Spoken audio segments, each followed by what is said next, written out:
Bueno, Shavua Tov y Jodesh Tov, buena semana, buen mes. Este mes es el mes más triste y más alegre del año. Es el mes del 9 de Av, cuando recordamos la destrucción de los templos y otras desgracias que hubo en el pueblo de Israel. Y también, después del 9, viene el 15, que es el día más alegre junto con Yom Kippur, el día del amor, el día de Tu B'Av. Av, Aleph Bet, que es la raíz de la palabra Ahava, el día del amor. Entonces, dicen los sabios que Shenichnas Av Meatim Besimcha. Cuando entra el mes de Av, disminuimos en alegría.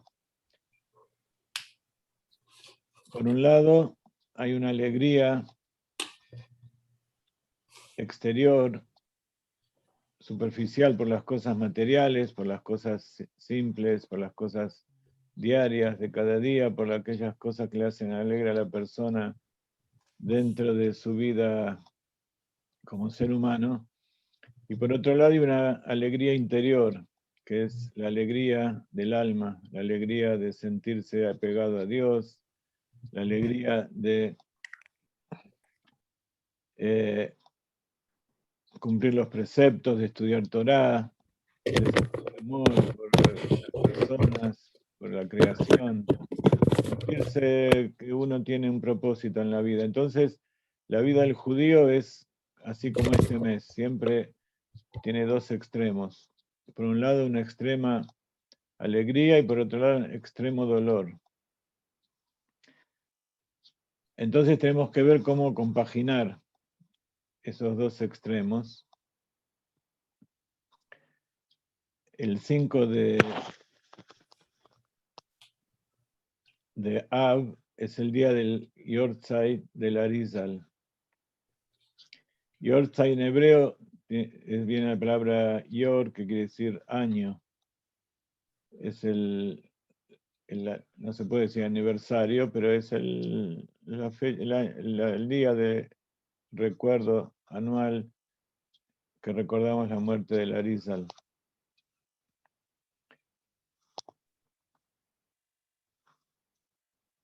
Entonces, disminuimos en alegría de las cosas externas por el sufrimiento de la destrucción del templo, por la muerte de tantas personas que fueron eliminadas por odio gratuito.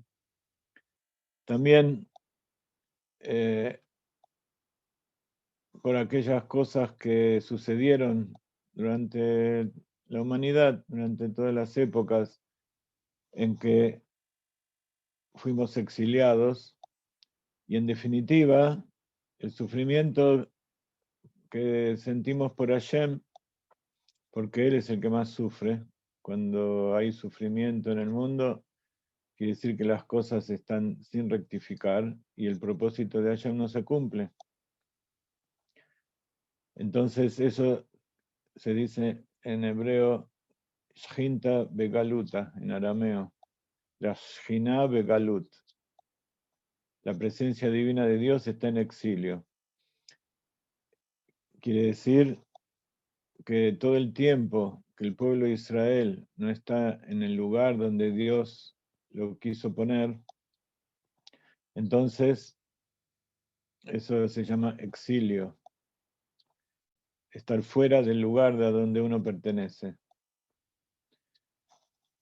¿Cómo sabemos cuál es el lugar al que uno pertenece? HaKadosh Baruj Hu nos dijo: yo los saco de Egipto y los voy a llevar a la tierra de Israel.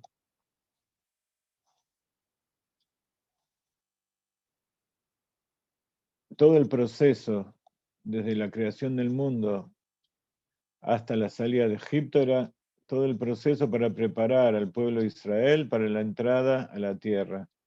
Los 40 años fue un proceso intermedio de preparación específica de entrar a la tierra. ¿Y cuál es la idea de entrar a la tierra? En esos 40 años Hashem nos preparó. Dijo, Beazuli Mikdash, Beyahanti, Betoham. Y van a hacer un santuario y moraré dentro de ellos. Dice, no dice voy a morar dentro de él, dentro del santuario, que por supuesto ahí mora, pero lo principal que quiere Hashem es que hagamos un santuario dentro nuestro y que allí more él. Entonces, dicen los sabios, y así explica Hasidut, que cuando entra el mes de Av se disminuye en alegría, pero en la alegría exterior, en la alegría por aquellas cosas materiales que se destruyeron. Y así podemos aumentar en la alegría interior, porque Hashem se revela sobre todo dentro del corazón de cada uno y uno que tiene un alma interior, tiene un alma judía en su interior.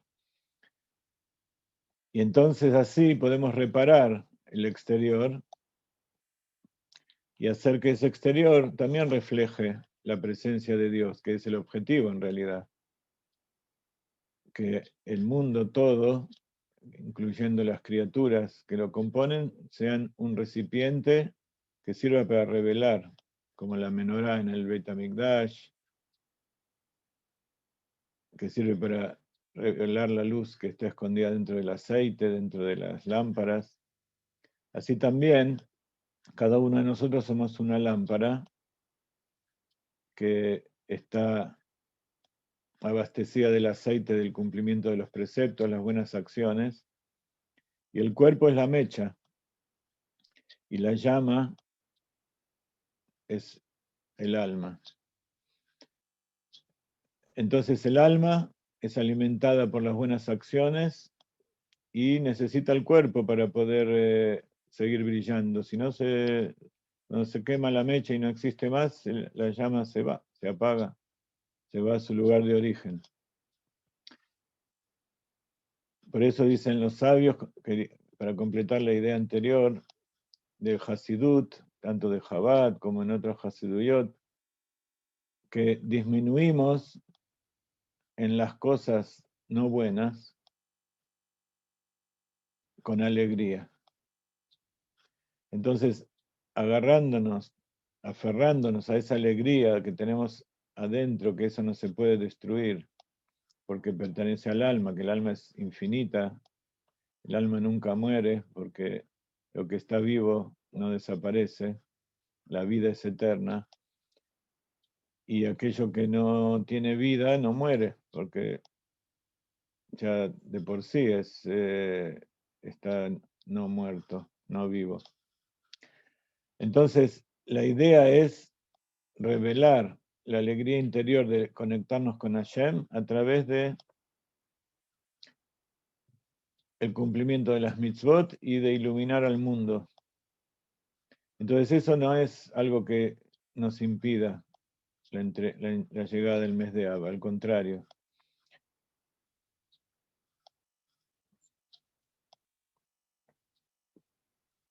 Esa es la idea de todas estas 3 semanas.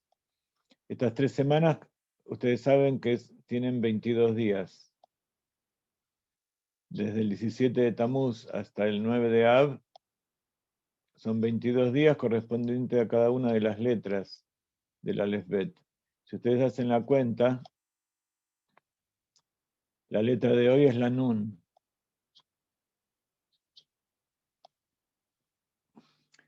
La Nun, después si entran a la página de internet y pueden encontrar la página que si no está rota, los enlaces y si no desapareció, pueden ver las características de la Nun, que la Nun es la letra del Mashiach.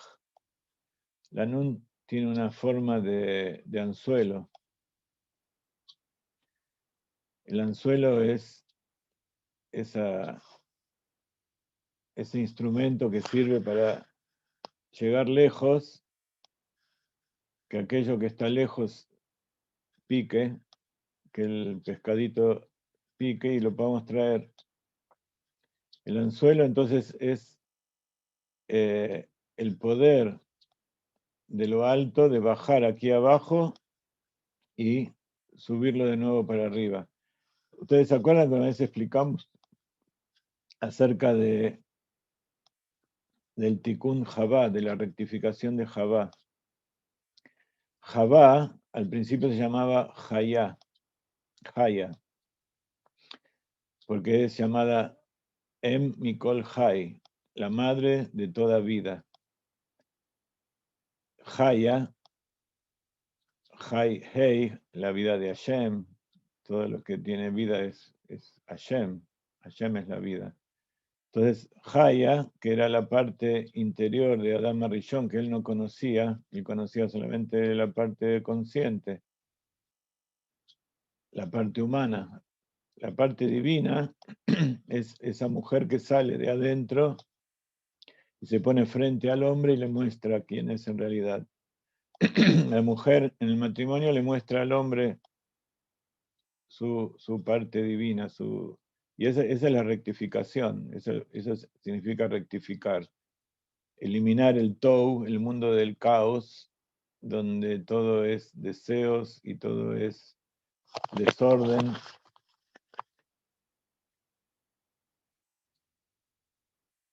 Todo es egoísmo y que cada uno quiere reinar, y mostrar que la rectificación es el orden y permitir al otro incorporarse dentro de uno, que es justamente lo que enseñó Larisa.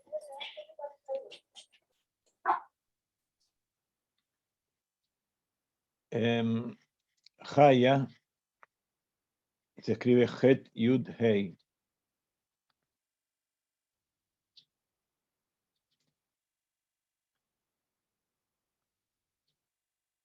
Y justamente esa Yud es cuando se escribe Yehudi o Hashem en iniciales, en siglas, se pone a veces dos Yud juntas. Esas dos Yud es lo que hay en el medio de la palabra Haim.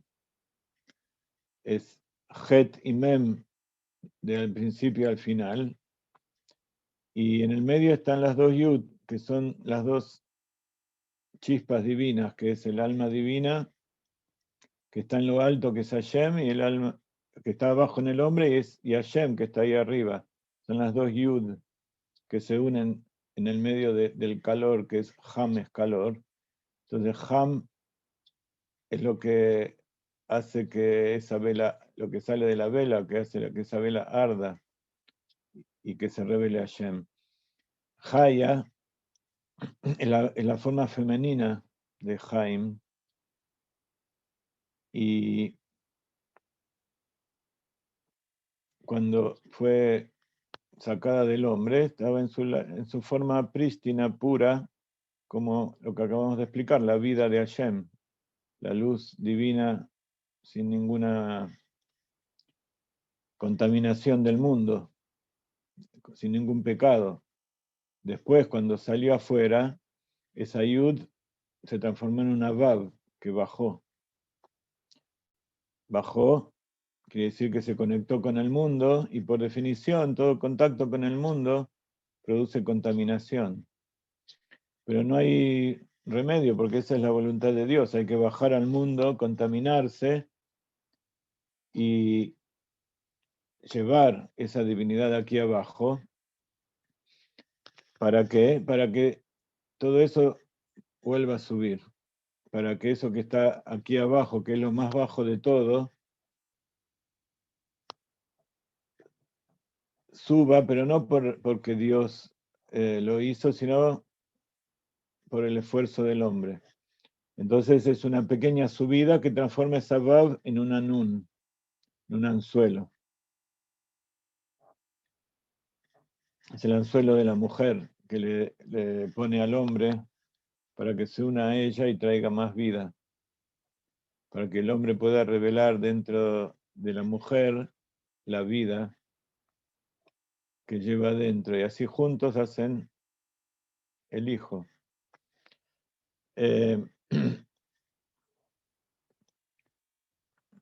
Entonces eso es la conexión del día de hoy, dentro de las 3 semanas, con las letras, que es el poder creativo de Hashem, y la transformación de lo que es la oscuridad y la tristeza por la destrucción, en la alegría de una nueva construcción. Y entonces por eso durante estas 3 semanas los sabios nos dijeron que tenemos que estudiar sobre el Beit HaMikdash constantemente. Porque esa es justamente la rectificación. Para poder saber cómo construir el templo tenemos que estudiar, tenemos que ver cuáles son las leyes. Por eso en algunas clases y durante algunas entregas escritas también hablamos acerca del Beit HaMikdash. Este es un libro de la Salahot del Beit HaMikdash que es importante conocer, porque como decíamos, hay 2 Mikdash, Beazul y Mikdash. Por un lado está el santuario que está en el desierto, que es temporal, pero eso es como cuando uno empieza, cuando uno hace teshuvá y está estudiando y aprende cosas y las tiene así agarradas con alfileres y por eso la tiene que ir cambiando y armando. Por eso el santuario, como leímos en la perashá de ayer, en Masei, hubo 42 viajes, 42 estaciones que tuvo el pueblo de Israel desde que salió de Egipto hasta ponerse frente hasta entrar a la tierra de Israel.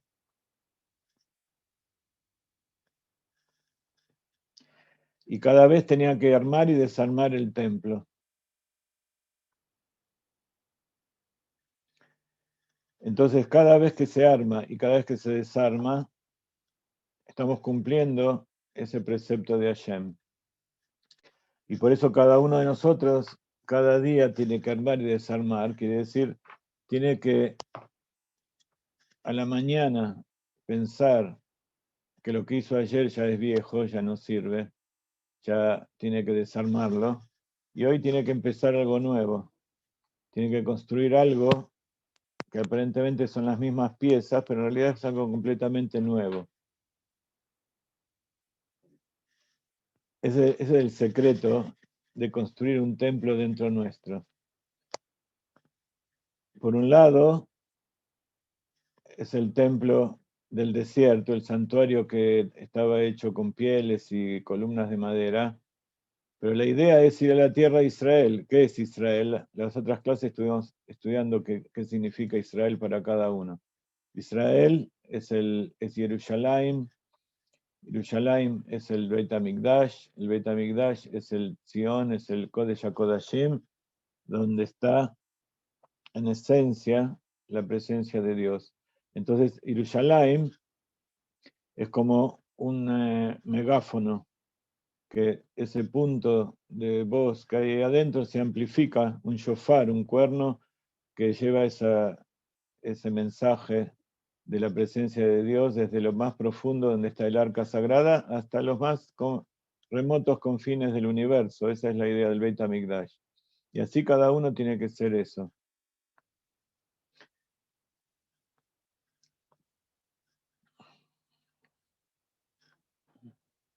Por eso cuando estudiamos, hay dos etapas en el proceso de estudio. Recién hablábamos de 2 etapas opuestas de la alegría y de la tristeza que van juntas. Mejor dicho, la alegría y el sufrimiento. El sufrimiento de la destrucción y la alegría de la creación, que van juntos. Entonces, cuando la destrucción es en aras de una construcción, entonces eso es positivo, pero cuando la destrucción le sigue otra destrucción y le sigue el vacío, no sirve para nada. Esas son las quiebres y las crisis que tiene cada persona, que cada crisis es en aras de un nuevo crecimiento y que tiene que construir algo nuevo, porque si vuelve a lo mismo, entonces esa destrucción fue en vano, fue para hacer lo mismo y se va a destruir de nuevo.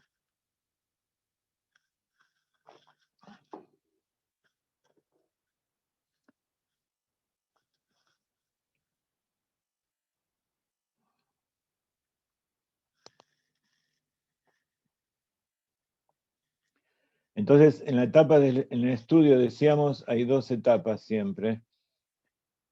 Y uno es tomar sabiduría y otro aplicarla. Quiero comentarles acerca de el libro que estamos preparando, que ya lo tenemos traducido y gracias a Nahum, que hace unos años lo tradujo, se llama El arte de la educación, Kabbalah y educación. Y es uno de los libros más extensos, después del libro de las letras, este va a tener más de 300 hojas, 350 hojas, y habla en definitiva de cómo es el proceso de educación, de la relación entre el maestro y el alumno. Entonces hay dos etapas. Uno es la etapa de transferir información y otra es la etapa de guiarlo para ver cómo utiliza esa información. Entonces acá también vamos a ver estos dos procesos de bajar y subir. Una, bajar en aras de elevarse o de destruir en aras de crear, o de sentir o sufrir, sentir tristeza en aras de revelar la alegría interior. Acá hablamos de dos procesos que son buenos, los dos. No estamos hablando pero relativamente la etapa del estudio, sobre todo a los que somos muy teóricos y nos gusta estudiar, es menos responsable, digamos, como cuando uno está en el colegio, en la universidad, recién se está preparando para algo. Y la segunda etapa de aplicar esos conocimientos es más responsabilidad y más complicada. Tomar todo eso que recibimos y de eso hacer algo nuevo.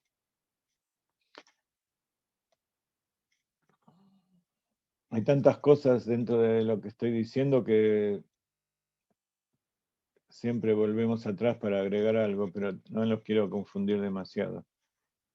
También está el tema, como dijimos antes, del tabernáculo del desierto, que era algo transitorio, relativamente frágil, y después entrar a la tierra y hacer de eso algo eterno, duradero. También hubo tres etapas. Primero en el desierto, que ya se sabía que iba a ser transitorio. Después cuando entramos a la tierra, durante más de 400 años, eso fue transitando también dentro de Israel, en Shiloh, en Itzar, en distintos lugares, y cada vez se fue haciendo más firme, empezando por las paredes, y todo el resto se fue manteniendo como en el desierto, hasta que llegó a Jerusalén. Entonces también esto tiene tres etapas, el principio y el final. Y dentro del Beit HaMikdash también hay tres etapas. Está el primero, el segundo y Besrat Hashem el tercero. Entonces, mientras vivamos en este mundo sin que llegue la redención, todos hay tres etapas, pero solamente vemos dos, que es la preparación, que es la educación, y trabajar, llevar a la práctica todo eso. Pero lo principal no es eso, como alguien que dice que lo importante no es llegar, sino estar en el camino. Bueno, eso es un buen consuelo, pero en realidad estar en el camino sin pensar que uno va a llegar a algo no es no es muy alentador. Entonces, entrar al camino ya, por supuesto, es parte de la llegada, pero es la segunda etapa nada más. Lo principal es llegar a la redención, llegar a que se concrete eso. Y eso es el tercer templo. Entonces, cuando uno estudia, en el proceso de educación, está la etapa de educación misma del educador que transfiere y le brinda al que recibe todo lo que necesita para dedicarse a esa profesión o a esa tarea, o cuando es de un padre o un hijo para ser una persona y vivir. Y después está la etapa en que se le muestra cómo se aplica eso, que es lo que se llama la parte de adrajá. Lo primero es jinuj, y lo segundo se llama adrajá, que es, adrajá viene de la palabra derech, que es camino, o sea, guiarlo, ponerlo en el camino y ayudarlo a transitar ese camino para llegar a algo. Pero para llegar no se lo puede, el maestro, el padre no es el que lo va a poner en el lugar, sino que él mismo tiene que llegar al lugar. Cada uno tiene que, en un momento determinado, tomar las riendas y ver qué hace con todo eso que recibió y cómo maneja la vida en el camino y llevarlo a algo concreto. Por supuesto, cuando se hace en equipo, en familia, en comunidad y toda la humanidad completa, es más fácil. Cuando uno lo hace solo es más difícil. Por eso los sabios nos dijeron que no hay que separarse de la comunidad. Loli Frosh Miatzibur. Una persona que no va al Bet Knesset, que no estudia junto con sus compañeros, que no pasa el Shabbat con la comunidad. Entonces todo eso se va perdiendo y eso es parte de la destrucción del Galut.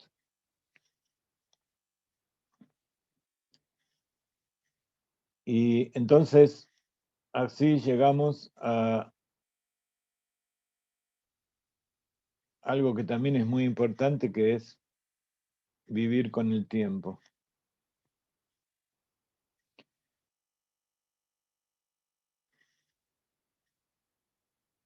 En la perashá de la semana comenzamos, como ustedes saben, un libro nuevo. El libro de hoy se llama Devarim. Dice, estas son las cosas o las palabras que Moshe habló a todo Israel en la otra ribera del Jardén, en el desierto, y allí enumera toda una serie de lugares. ¿Se acuerdan que hablamos que hay 5 libros en la Torá? ¿Cómo se llaman esos libros? Castellano ya sé que lo saben, en hebreo.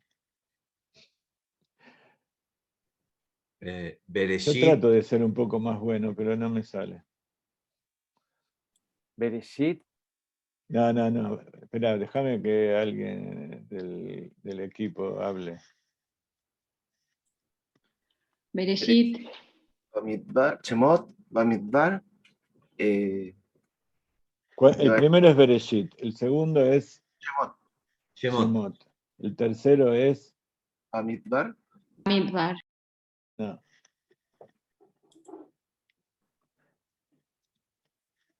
Paitra es el tercero. el tercero es Vaikra, Cuarto, el Bamidbar. cuarto es Bamidbar ¿Qué te y el pongo? quinto es Devarim. Y dicen los sabios que hay una diferencia entre los 4 primeros y el último. Los 4 primeros fueron escritos por Moshe, dictados por Dios. Y el quinto es algo más personal de Moshe. Que por supuesto él hizo las cosas de acuerdo a lo que Kadosh Baruj Hu le dijo, pero te ha dicho que esto eran las cosas que vino a decirle Moshe al pueblo de Israel antes de estar en la tierra, un poco como para amonestarlos. Por eso los sabios aprenden muchas cosas de este libro y sobre todo de este primer verso con respecto a la educación, cómo hay que educar. Durante todos estos libros que hablamos ahora, Dios le dijo a Moshe lo que tenía que escribir, él lo escribió y se lo transmitió al pueblo de Israel como una forma de educación. Pero ahora este quinto libro es más bien una guía. Y dentro de la guía, cuando se guía a alguien, también hay momentos que hay que reprender, hay que amonestar. Parte de saber amonestar es parte de la educación, es saber cómo amonestar y cómo reprender de tal manera que eso sirva para algo y que no destruya, sino que sea recibido y pueda ser beneficioso, que sea parte de la educación. No como hacemos algunos padres o maestros que enseñan, pero si el chico no estudia o no hace lo que uno dice, le reprende y le grita, pero no porque eso es parte que va a servir al chico para que aprenda, sino está descargando su impericia y su frustración por no ver sus deseos reflejados en el hijo o en el alumno. La reprensión de Moshe es tan especial que los sabios aprenden de esto cómo hay que hacer para transmitir aquellas cosas. Entonces dice, estas son las palabras que Moshe habló a todo Israel en la otra ribera del Jardén, en el desierto, en la planicie frente al mar, al Yam Suf, al mar de Suf, entre Parán y Tofel, y Labán y Hatzrot, y Dizaab, 11 días desde Joreb, y cada una de estas 4 o 5 palabras abarca una hoja, porque el Rashi, la explicación literal de cada una de estas cosas es muy larga, y aparte hay cantidad de comentaristas que explican qué significa cada una de estas palabras. Ahí esos son los 2 primeros versos, y después dice, y sucedió en el 40º año, en el año 40, en el 11º mes, en el primero del mes que Moshe habló a los hijos de Israel conforme a todo lo que el Eterno le había ordenado para ellos. Entonces todo esto, este libro último es algo que Moshe dijo en los últimos días y en especial el último día de su vida. Entonces dice Rashi, puesto que estas palabras que Moshe dirigió al pueblo de Israel son palabras de amonestación, y él enumeró aquí todos los lugares en los que los israelitas habían provocado enojo. Por supuesto, estuvieron en muchísimos lugares, ya dijimos que estuvieron en 42 por lo menos. Pero acá enumera determinados lugares donde el pueblo de Israel pecó. Provocaron el enojo del omnipresente de Hashem. Es por eso que aquí se expresó en términos generales y solamente los mencionó en forma indirecta mediante alusiones a fin de preservar el honor de Israel. Ese es entonces el primer principio de educación. Cuando alguien amonesta a alguien con fines de educación, tiene que preservar el honor. No hay que denigrarlo ni hay que castigarlo de tal manera que la persona se sienta que es denigrada, que es inferior, que no sirve, que no está hecha para eso, sino que hay que hacerlo de tal manera que la persona sienta que le están transmitiendo amor. Entonces, dicen los sabios que las 3 primeras parashiot del libro de Devarim, aproximadamente del capítulo 1 al 10, consisten en un largo discurso de Moshe dirige al pueblo de Israel, que Moshe dirige al pueblo de Israel. Y hay una diferencia. ¿Cómo saben que esto es diferente? Porque en general, cuando Dios le dice a Moshe que le diga algo al pueblo, le dice, Vaidaber Hashem el Moshe, Lemor, o Vaidaber Hashem el Moshe el Aarón, o Vaidaber Hashem el Moshe Daber el Aarón. Dice, habla.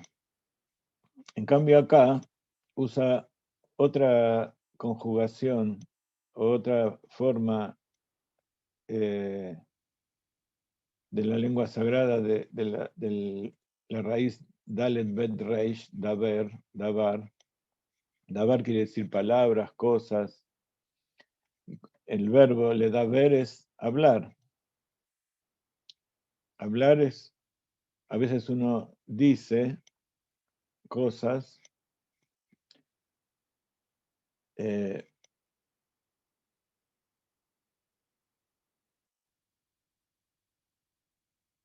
simplemente para que el otro escuche. Pero hay veces que Dios le dice a Moshe o uno habla, no solamente para que uno escuche, sino para que el otro escuche, sino para que el otro con eso haga algo y lo transmita también. Por eso hay veces que está dicho, Vaidaber Hashem el Moshe Lemor. Y habló Dios a Moshe para que diga. Entonces acá está hablando Moshe. No es que Dios le dijo que hable, sino que es algo que Dios, por supuesto que le dio el permiso, y le dio pero es una iniciativa propia de Moshe, entre Moshe y el pueblo de Israel. Para que el pueblo de Israel lo tome para sí.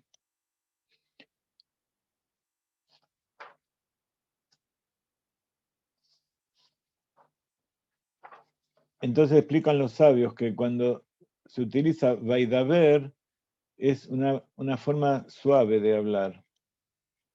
Pero cuando dice, acá en la Torah dice Ele Adevarim, en vez de decir Vaidaber, dice Eile Adevarim Asher Diber Moshe. Estas son las cosas o las palabras que habló.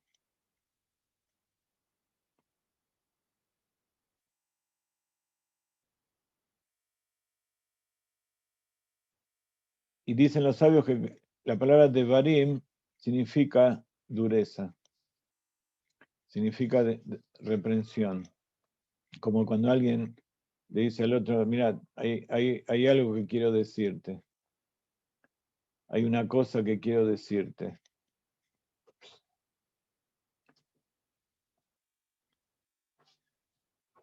No decirte, sino quiero hablar con vos. Vení, no, vení, vamos a hablar, quiero hablar con vos. Ahí ya el otro se prepara porque ve que hay algo que va a pasar.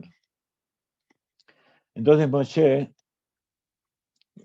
cuando habla por orden de Dios, Dios le dice, hablale al pueblo de Israel diciendo, quiere decir decirle, hablale al oído en forma suave.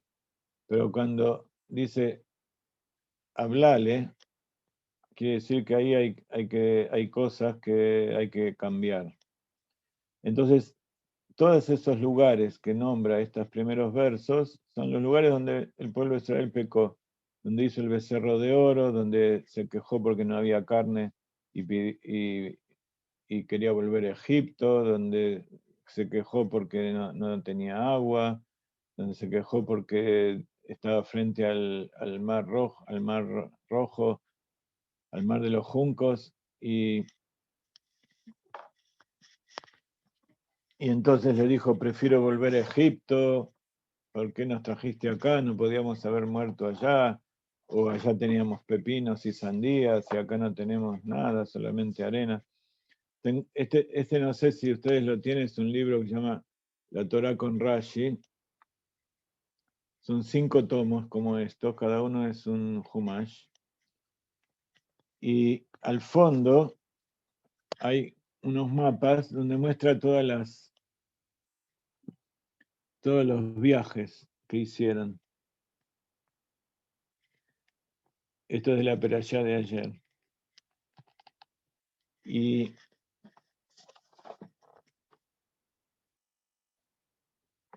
si ustedes se fijan, Este es Egipto. Y cuando el pueblo salió de Egipto, fue camino, en vez de ir directo por la tierra de los Filistín, para ir directo a Israel, Dios lo hizo ir para el otro lado. ¿Vieron cuando estudiamos la salida de Egipto? Que Dios dice, y no dejó a Hashem que vayan por la tierra de los filisteos. ¿Por qué? Porque es esta. Acá es donde está Gaza y el norte de Israel, el sur de Israel. Y entonces iban a ir directo hacia Israel. En cambio, lo llevó para el sur y allí es donde cruzan el Mar Rojo.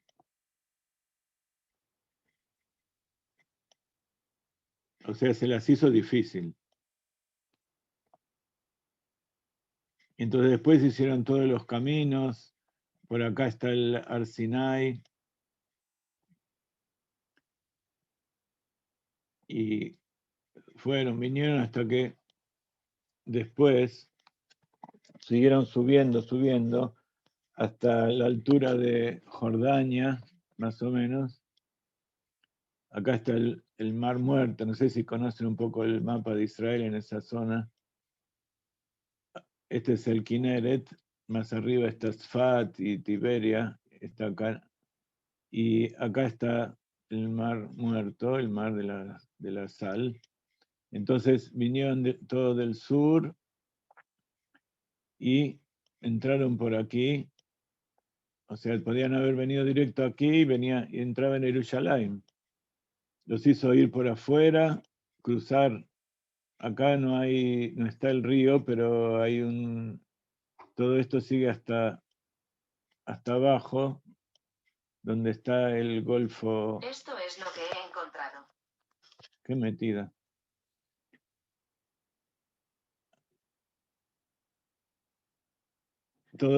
Esta es toda una grieta que viene del Hermón de arriba, donde está el río Yardén, que une acá, y después sigue esa grieta. Si esa grieta estuviera conectado, como está muy bajo, toda esta zona, acá está cerrado, si no entraría todo el mar rojo para acá adentro. Entonces los hizo entrar acá arriba, y todo esto que estamos hablando ahora es acá. En Jordania, las alturas de Jordania, en la tierra de Edom y Amón. Moab, Edom, Amón. Es importante ubicarse geográficamente también en todo esto. De todas maneras, estos puntos que marca aquí no son exactos, porque hay distintas versiones, pero la idea es la misma. Ese es el circuito que transitaron. Entonces, después de 40 años que llegaron a ese punto, Moshe Rabbeinu le dice, bueno, ahora paren aquí, yo no voy a seguir con ustedes, ya le había transmitido el mando a Yoshua, y le empezó a decir todas las cosas que tenían que rectificar para que todo lo demás funcione bien. Ahora uno se pone a pensar que en realidad todos los problemas que le dimos a Moshe y que le seguimos dando, es porque Hashem nos hizo así. Hashem nos podía haber hecho tranquilitos, buenitos, educados, que sigamos las normas.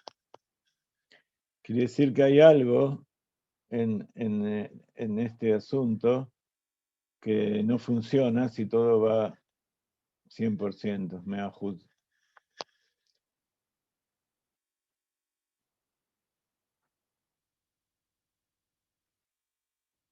Recién,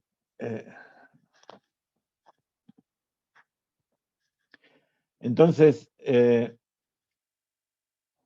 por un lado, Moshe después que murió, él se invistió en Yoshua. Y después se invistió en cada uno y uno de los líderes del pueblo de Israel hasta el día de hoy.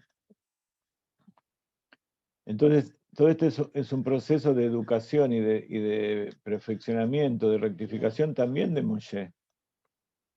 Está dicho que el Mashiach no llegó porque el pueblo, porque la humanidad, el mundo no está preparado. Pero también parte de la preparación del mundo es preparar al Mashiach. Y la preparación del Mashiach es para que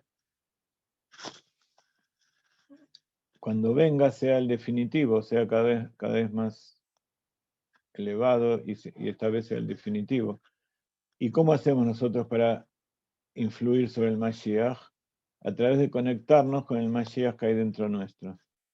Y ese es esa nun, esa capacidad de bajar la luz infinita de Dios,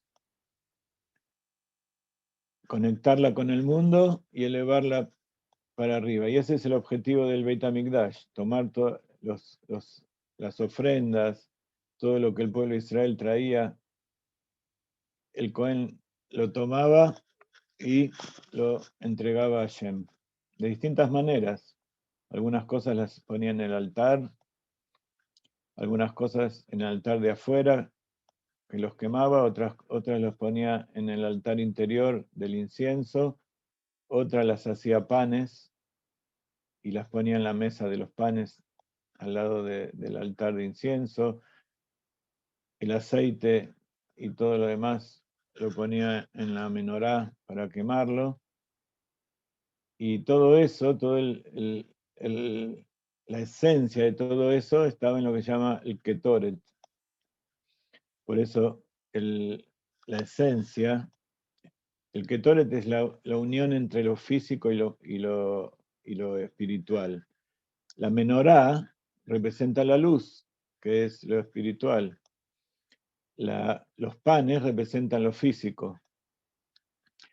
Y el incienso representa justamente la transición de lo físico a lo espiritual, cuando se quemaba. Entonces por eso tomaban un poquito de eso que estaba ahí en el altar, con un poco del carbón que había afuera, en una palita, y lo ponían adentro del Beit HaMikdash, adentro del Kodesh HaKodashim, solamente en Yom Kippur, el Cohen, el gran sacerdote. Yom Kippur es ese día justamente de mayor alegría, porque hacemos ayuno y el cuerpo se hace más sutil, no nos molesta, y el alma puede trabajar y puede conectarse mejor con Dios. Entonces, ahí adentro del Kodesh HaKodashim, el sacerdote, que es el sirviente de Dios más puro, más puro que Moshe todavía, él era encargado de transferir las cosas de este mundo arriba y la bendición de Dios, o sea, la esencia de Dios, abajo. Ese es el secreto de Zion. Es el lugar donde se conecta. Zion es ese lugar sagrado donde está el arca, dentro del templo, donde se conecta lo de arriba con lo de abajo, y sube y baja constantemente. Y eso es lo que tenemos que descubrir dentro nuestro. Y eso justamente es el Mashiach. Entonces, la educación, en este caso para adquirir conocimiento y poder acercarse al judaísmo, en definitiva revelar el alma interior, es justamente transformar a un ser humano que nació para vivir en este mundo y hacer cosas dentro del ámbito físico, transformarlo en alguien y revelar dentro de él esa capacidad que tiene para ser Moshe. ¿Quién es Moshe? Aquel que era mitad hombre y mitad divino. O sea, tenía la capacidad de conectar a Dios con la creación. Y eso está dentro de cada uno de nosotros. Eso es, por supuesto, lo que nos enseñó el Rebbe, y por eso es tan importante cumplir la salahot. El tema de la salahot, de las leyes que nos trae la Torá, que estudiamos y que es imprescindible que cumple el judío y aquel que se quiere convertir, la salahot viene de alijá, caminar. Es como transitamos ese camino para poder llegar a la finalidad. Y ustedes, quien más, quien menos, tienen que salir de esa mentalidad. Bueno, nosotros también, los judíos también estamos sumergidos en la civilización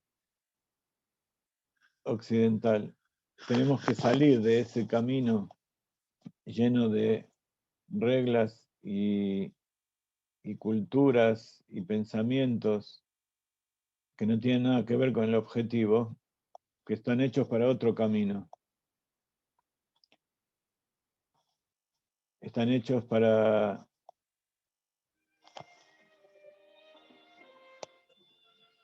en realidad todas esas cosas son hechas nada más que para transitar el camino material. Entonces tenemos que ver cómo hacer para limpiar todo ese camino de las cosas que no hacen falta y dejar lo que sí hace falta. Y eso es el proceso de conversión. Conversión de las personas, conversión del mundo, de la ciencia, porque cada una de esas cosas tiene algo divino en su interior. Tenemos que eliminar lo que no sirve y dejar lo que sirve. Entonces dice, si Moshe solamente hubiera amonestado a una parte de ellos, por eso dice, habló a todo el pueblo de Israel. Si él hubiera amonestado a una parte de ellos, dice Rashi, por ejemplo, va al mercado y habla solamente con los que están en el mercado, entonces aquellos que no estaban allí no hubieran estado presentes y hubieran dicho, no cumplimos porque no estábamos ahí. Si hubiéramos escuchado, lo hubiéramos hecho.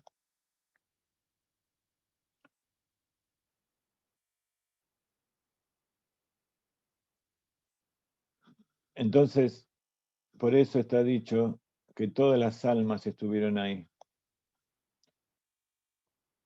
Que Moshe le habló a cada uno y uno y le explicó a cada uno y uno. Entonces, lo que tenemos que hacer es nada más que recordar, volver a refrescar todas aquellas cosas que escuchamos. Y por eso cada vez hay más gente que se va acordando, tanto judío como no judío. Moshe les dijo, es por eso que los reunió a todos y les dijo, todos ustedes están aquí, aquel que tenga una respuesta que decir, que la exprese.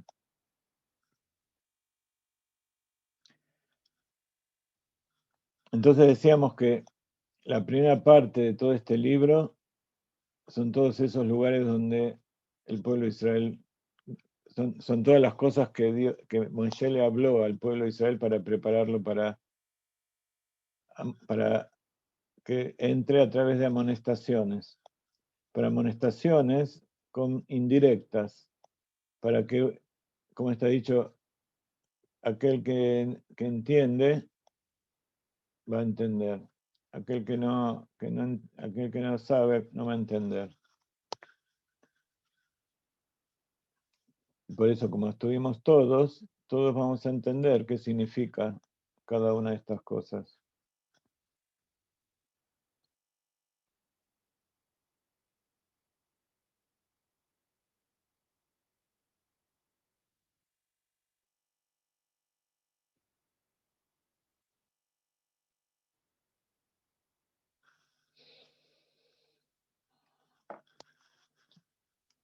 Y quiero terminar entonces ahora con un pensamiento que Moshe enseñó toda la Torá a todo Israel, por lo que no parece tener nada de particular que aquí haya reunido a todos los israelitas y por consiguiente nada parece probar que lo hizo para evitar que los no presentes objetaran después. Si él reunió a todos, ya toda la Torah le enseñó a todo Israel. Entonces no hay nada, aparentemente no hay nada en particular aquí.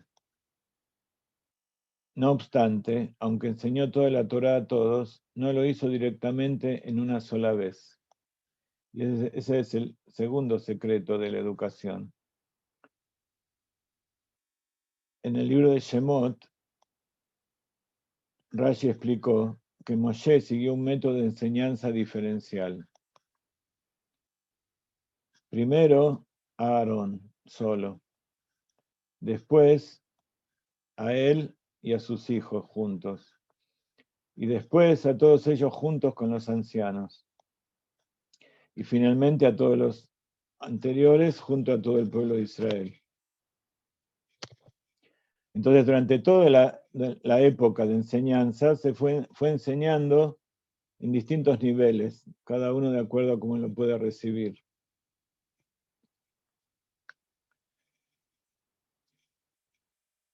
Y entonces, aquel que lo recibía mejor podía ir enseñando a los otros que tenían menos información. Pero eso fue durante toda la etapa anterior. Otra de las explicaciones de por qué lo dijo ahora fue porque él iba a morir. Entonces, una vez que muera, ya la gente no iba a sentir vergüenza de pasar frente a aquel que lo amonestó. Pero de todas maneras, toda la enseñanza que dio Moshe durante toda su vida hasta este momento era en forma de cada uno de acuerdo a cómo lo podía recibir. Pero ahora cambió. Llegó el último día y le enseñó a todos juntos, le dijo todo a todos.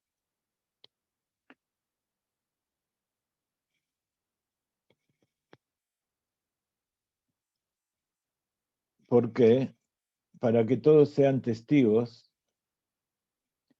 y todos sepan que todos tienen la capacidad de recibir la Torá, cada uno tal como es. Y por eso, cuando pasamos las generaciones, llegamos a nuestro tiempo, el Rebbe también enseñó a todos, a cada uno de acuerdo a cómo correspondía, tenía sus personas más allegadas, tenía los líderes de las yeshivot, tenía un grupo privado donde tenía lo que llaman los hoisrim. Hoisrim son gente tan capacitada, tan genios, que el Rebbe les hablaba y ellos después se iban y repetían todo oralmente, porque generalmente hablaba en Shabbat o en las fiestas, donde no se podía escribir ni grabar. Entonces, después ellos iban y repetían todo, y ya viene del Baal Shem Tov eso, que ellos escuchaban lo que decía el Rebbe, y después iban por los caminos, y iban después a las sinagogas, y repetían lo que decía el Rebbe. Pero el Rebbe de Lubavitch en especial, él hablaba cosas muy, muy importantes, que estos Hoisrim viene de Joser, de volver, como la Mishnah, de repetir. Ellos escuchaban y entre ellos hablaban y lo iban perfeccionando todo eso, y bueno, ya después lo escribían y lo repartían por todo el mundo para que todos los shluchim lo lean, y después ellos mismos iban explicando qué significaba cada una de esas cosas. Entonces estaban ese núcleo privado que eran los hoisrim, después estaban los líderes de las distintas yeshivot o de las distintas instituciones, y después dentro de esas instituciones están toda la gente que estudia, que pertenece ahí adentro, que están, como siempre, también están los estudiantes mismos que se dedican a eso, y están los que vienen de afuera para que trabajan y hacen otras cosas, pero vienen a embeberse de lo que surge de ahí. Pero al final, el último año, el Rebbe te ha dicho que el tzadik, él sabe cuando llega su hora. Así Jacob vino cuando él sintió que su alma iba a dejar el cuerpo, llamó a sus hijos para darle la bendición. Y bueno, Moshe Rabbeinu también, al final Dios le había dicho que no iba a entrar a la tierra y podía haber postergado todo eso siguiendo el camino y hablando para no morir, pero sabía que ese día ya era el momento y le transfirió todo. Y hubo otras personas, David también, David, Jacob, Shmuel, ellos también hablaron cosas especiales justamente al final, cuando sabían que era el último año de su vida. Y así el Rebbe, el último año, Tafshin Nun Aleph, Tafshin Nun Bet, él compiló cada Shabbat, hablaba cosas, ya tenía 92 años, y después hasta el mes de Adar, Zain Adar, creo, fue el último, fue cuando tuvo el stroke y ahí dejó de hablar, ya no pudo hablar más. Entonces, durante todo ese año previo, habló cosas que eran para todos. Y en un momento dado dijo, yo hice todo lo que tenía que hacer, ahora es el momento en que ustedes hagan y traigan al Mashiach en la práctica. Entonces, esa es la amonestación del Rebbe. Y muchas de las cosas que él habló durante ese año comenzaba diciendo, ya repetimos muchas veces y se dijo que tal y tal cosa. Quiere decir que estaba repitiendo como diciendo, ya tendrían que saber todo esto. Después de haber dicho ese día, Azúcar ayer viejo el tejem, hagan todo, yo ya hice todo lo que pude, ahora ustedes hagan todo lo que puedan para traer al Mashiach. Cuando dijo hagan todo lo que, yo ya hice todo lo que pude, significaba que estaba, después cuando llegó el momento, todo el mundo se dio cuenta, pero nadie pensó que iba a pasar algo.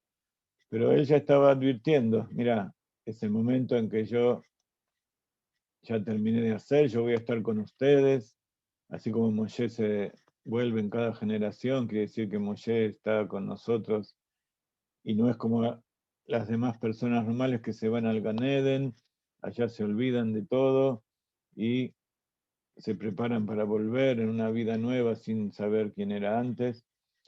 El Rebbe, el alma de Moshe, no es algo que va al Gan Eden y vuelve, sino que es algo que está, así como él estaba conectado con Hashem y estaba acá en este mundo, así también constantemente él está pendiente de nosotros, conectado a este mundo, y por supuesto como es un alma libre del cuerpo, está conectado con Hashem directamente, pero como dijo el Rebbe, hablando del Rebbe anterior, y después nos dimos cuenta que era también con respecto a él, que era también una continuación de Moshe, cuando el Rebbe, cuando el alma se va del cuerpo, está más cerca de los Hasidim que antes, porque antes había una barrera que era el cuerpo, nosotros nos conectábamos con él a través de lo que él nos decía y lo que hablaba y estábamos esperando que nos diga. Pero ahora él está conectado con nosotros y con cada uno y uno de nosotros. Y no solamente con los Hasidim de Chabad, sino con todos. Por eso él es el alma general como Moshe, que no le habla a alguno determinado, sino que le habla a todas las almas. Y por eso nos dijo que tenemos que llevar los 7 preceptos a todas las naciones, y ese es el trabajo de ustedes también.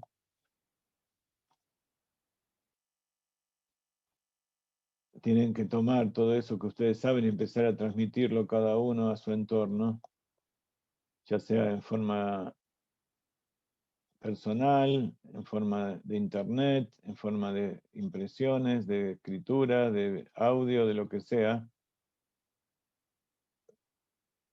Es el momento en que ya no tenemos tiempo de terminar toda la carrera para empezar a trabajar, sino que tenemos que, todo lo que vamos recibiendo, empezar a usarlo.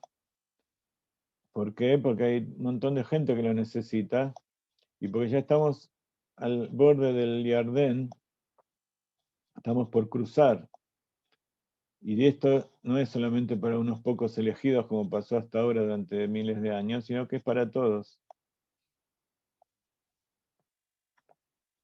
Ese es el mensaje del Rab, del Rebbe, y Bezrat Hashem nosotros somos responsables, nosotros como Hasidim, y estoy hablando de ustedes también, como Hasidim.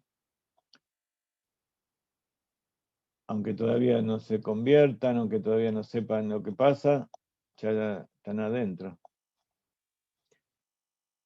Todo el trayecto del camino no es para salir de vuelta, sino que ya está en el camino, es como un tobogán, ya no hay nada que los pare. Así que Bezrat Hashem, estudien mucho, por más que yo no les enseño muchas cosas, tomen la halajá, estudien el Shulchan Aruch, vayan a molestar a los rabinos allá y háganles entender que ustedes busquen la forma de juntar dinero para hacer una sinagoga allí donde están ustedes. Hagan folletos de los 7 preceptos, de las 12 campañas del Rebbe, de frases que vean del Rab, distribúyanla. Le van a decir que son misioneros, que le van a decir de todo. A nosotros nos pasa también, no se preocupen. Cuando ustedes saben y tienen firme adentro qué es lo que quieren, todo eso no les va a afectar. Ya están vacunados con el corona es Keter, Keter es todo lo que viene de arriba, esa es la vacuna de ustedes, están conectados con el alma del Rebbe, con el alma de Moshe, y eso es lo que los mantiene inmunizados frente a todas las cosas de este mundo. Que tengan un hermoso escucho. Rab Haim, muchas gracias por la clase y hemos estado hablando con algunos compañeros y nos gustaría que nos dieras una semana para preparar una propuesta para hacernos cargo del sitio de Galenay en América Latina y hacer una campaña como corresponde, restablecer los enlaces. Como hay algunas cosas técnicas que no domino y tengo que ver de qué forma lo podemos equilibrar en la carga de trabajo entre todo el grupo de trabajo que somos en Chile, te pido una semana para proponer un plan de forma de restablecer el sitio y hacer campaña en redes sociales respecto a los temas que nos planteas. Bueno, Rafael. genial. Hay que coordinarlo porque ya hay gente que está tratando de ocuparse del sitio. Lo que falta son manos para trabajar. Entonces, la persona que se está ocupando es una persona responsable, buena y que sabe mucho. Entonces, lo que necesitamos es más, creo que Richard ya se conectó con él. Y necesitamos distintas cabezas y brazos para trabajar, porque falta completar mucho. Falta un sistema para actualizar todas las cosas que publicamos todo el tiempo. Sistemas para manejar las redes sociales. Cada uno toma lo que puede, no estoy diciendo que ustedes tomen dentro suyo todo eso. También en México hay gente que se ocupa. Entonces, quiero que estemos en contacto para ver qué es lo que ya se hizo, qué es lo que hace falta y qué es lo que cada uno va a hacer. Pero evidentemente Chile está tomando la delantera, a pesar de que no ganaron el campeonato de América, van a ganar el campeonato de la Torá de América. Por fin ganó Argentina, Rap. Muchos años que verdad, estaba esperando. La verdad, estaba esperando que alguien me felicite, pero tuve que traer yo el tema, así que no hay problema. Felicitaciones, Rap, con gol de No hay Messi, muy problema, bueno no hay al final. problema. Grande, ¿Ah? grande Argentina. No, yo ni siquiera me ocupé demasiado. Recién me enteré después cuando leí los diarios y salió ahí, wow, Messi. Copa América Argentina hace mucho tiempo que No, la pero esperaba. a mí lo que me Y a gusta Brasil es- le ganó a Brasil. Sí, pero a mí lo que no me importa no es que le ganó a Brasil. A mí me interesa cuando veo un fútbol lindo. Por eso toda la vida me encantó Brasil, nunca tuve envidia de ellos. Y al contrario, cuando más brasileros había, más lindo es el fútbol. Y las veces que ganó Argentina rompiendo tobillos, a mí la verdad que no me gustó. Así que bueno, somos parte de la nueva generación general donde no hay barreras, pero esta vez las barreras no se rompen, sino que se utilizan para hacer cosas positivas, para hacer una verdadera igualdad, para hacer verdadera transmisión de conocimiento, sino para cambiar de tirano. Así que esa es la idea, así como nos gusta. ¿Vieron cómo se abrazaron Messi y Neymar? Sí. Cuando, a ese nivel no hay problema. Lo mismo pasa con Hasidim y contrarios y Sefaradim. Entre los grandes rabinos, entre los verdaderos líderes, entre ellos no hay diferencia. La diferencia está entre los chiquitos, entre los que miran las cosas pequeñas, las diferencias. Entonces, tenemos que mirar para arriba. Así que bueno, felicitaciones a los chilenos también, porque tomaron la posta de Galeinay en Sudamérica, pero ya les digo, hay algunas personas, no en forma de país, sino en forma individual en otros países, que me gustaría que trabajen con ellos para hacer algo. Y entonces de paso, ya que están comunicándose para hacer esto, que se unan también como personas y como comunidades, que sirvan para que cada uno ayude al otro en su país. Rab Haim, de alguna manera hay un rabino de Torá que hace cursos en un sitio que se llama El Creyente Racional.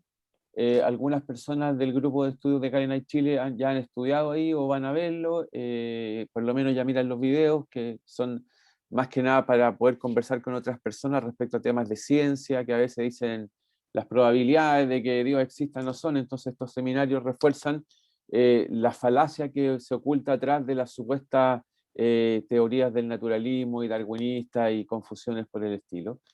Y también el trabajo que queríamos hacer es precisamente seguir enfocado con eso, con la misma línea que tú nos acabas de contar. Así que nos avisa cuando tengas tiempo la próxima semana para proponerte lo que hemos armado y cómo pretendemos resolverlo en términos de operación, porque a veces sucede que hay mucho ánimo para partir diseñando, haciendo los temas, y después los temas de actualización de las páginas son un poco complejos. Entonces, para mantener la actualización fluida, habíamos pensado en alguna solución y te la planteamos durante la semana. Sí, es Muchas verdad, gracias. hay que concentrar en un grupo especial la tarea para que no se disperse y puedan trabajar bien. Está bien, ok. Perfecto, muchas gracias, Rap. Gracias a ustedes. Que tengan un hermoso mes, una hermosa semana. Nos vemos. Amén, gracias. Gracias, Raf. Amén. Muchas Gracias. gracias.